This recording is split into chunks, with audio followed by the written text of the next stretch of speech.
ഇന്ന് വൈകുന്നേരം അമ്പാട് ഓടായിക്കലാണ് കേട്ടോ. വൈകുന്നേരം ആയപ്പോൾ വെറുതെ ഇങ്ങനെ വീട്ടിലിരുന്നപ്പോൾ ഞാൻ നിഷുവിൻ്റെ മദ്രസിലെ പ്രോഗ്രാമൊക്കെ ഒന്ന് പ്രാക്ടീസൊക്കെ കഴിഞ്ഞതിന് ശേഷം പുറത്തിറങ്ങിയതാണ് കേട്ടോ. പിന്നെ ഓൻ ഇതാക്കണം ഇവിടെ വന്നാൽ എന്തെങ്കിലുമൊക്കെ ഇതുപോലെ തിന്നാൻ വാങ്ങിക്കൊടുക്കട്ടോ. പിന്നെ ആളെ ഹാപ്പിയാവും ചെയ്യും.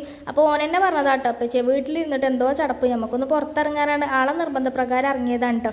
എനിക്കിന്ന് എന്തോ വലിയൊരു ഉഷാറൊന്നും ഇല്ലേന്ന് കേട്ടോ. പുറത്തിറങ്ങിയപ്പോൾ വലിയൊരു സന്തോഷം കാര്യങ്ങളൊന്നും ഇല്ലാത്ത പോലെ. അത് ചില ദിവസങ്ങളിൽ അങ്ങനെയാണല്ലോ, നമ്മളെ മൂഡ് ചില ദിവസം ഓണും ചില ദിവസം ഓഫും അല്ലേ കാര്യം. അപ്പോൾ ഇന്നിപ്പോൾ അങ്ങനെ ഒരു ഓഫായ ദിവസമാണ്, എന്താണെന്നൊന്നും അറിയില്ല. പിന്നെ കുറച്ച് സമയം അത് കഴിഞ്ഞാൽ അങ്ങോട്ട് മാറും ചെയ്യും. പിന്നെ ഇതാക്കണം ഈ ഭാഗത്തിൽ എന്താ പറയുക കാഴ്ചകളാണ് ഇതൊക്കെ നല്ല ഭംഗിയാണ് കേട്ടോ. വൈകുന്നേരം ആയാലും ഈ സമയത്ത് ഇവിടെ കാണാൻ വേണ്ടിയിട്ട് അത്യാവശ്യം ആൾക്കാരും ഉണ്ട് കേട്ടോ. ശനി ഞായറൊക്കെ ആകുമ്പോൾ ഇവിടെ നല്ല രീതിക്ക് ആൾക്കാരുണ്ടാവാനുണ്ട് കേട്ടോ. ഇതിലാറ് ആളില്ല സമയം ഉണ്ടായിരുന്നു കേട്ടോ. അതായത് ആ വെയിലുള്ള സമയത്ത് പുഴയിലെ വെള്ളം കാര്യങ്ങളൊക്കെ കുറഞ്ഞ് ടൈമിൽ നല്ല രീതിക്ക് ആൾക്കാരുണ്ടായിരുന്നു കേട്ടോ. ഇവിടെ കുളിക്കാനും കുട്ടികളൊക്കെ എൻജോയ്മെൻറ്റ് ചെയ്യാനൊക്കെ നല്ലൊരു വൈബിലെ സ്ഥലം തന്നെ നമ്മുടെ അമ്പാട് ഓടായിക്കൽ. പിന്നെ പ്രത്യേകിച്ച് പൈസയും കാര്യങ്ങളൊന്നും കൊടുക്കേണ്ട ആവശ്യമില്ലല്ലോ. അതുപോലെ നടക്കാനും അതുപോലെ ഒന്ന് എൻജോയ്മെൻറ്റ് ചെയ്യാനൊക്കെ നമ്മുടെ അമ്പാട് ഓടായിക്കലല്ലാതെ പിന്നെ എവിടെയാണ് പോണത്.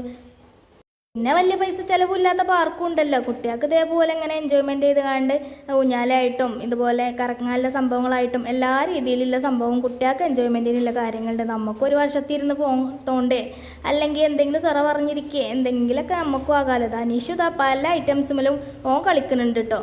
പല രീതിയിലുള്ള എക്സസൈസിൻ്റെ കാര്യങ്ങളൊക്കെ ഉണ്ട്. പിന്നെ അങ്ങനെ ഞങ്ങൾ ചായ കുടിക്കാൻ വേണ്ടിയിട്ട് കയറിയിട്ടോ. അവിടുന്ന് പാർക്കിൽ നിന്ന് മഴ പെയ്തപ്പോൾ ചായ കുടിക്കാൻ വേണ്ടി പോകുന്നതാണ് കേട്ടോ. അങ്ങനെ ഞങ്ങൾ ചായ കുടിയും കാര്യങ്ങളൊക്കെ കഴിഞ്ഞ് വീട്ടിൽ തന്നെ പോകുന്നു കേട്ടോ.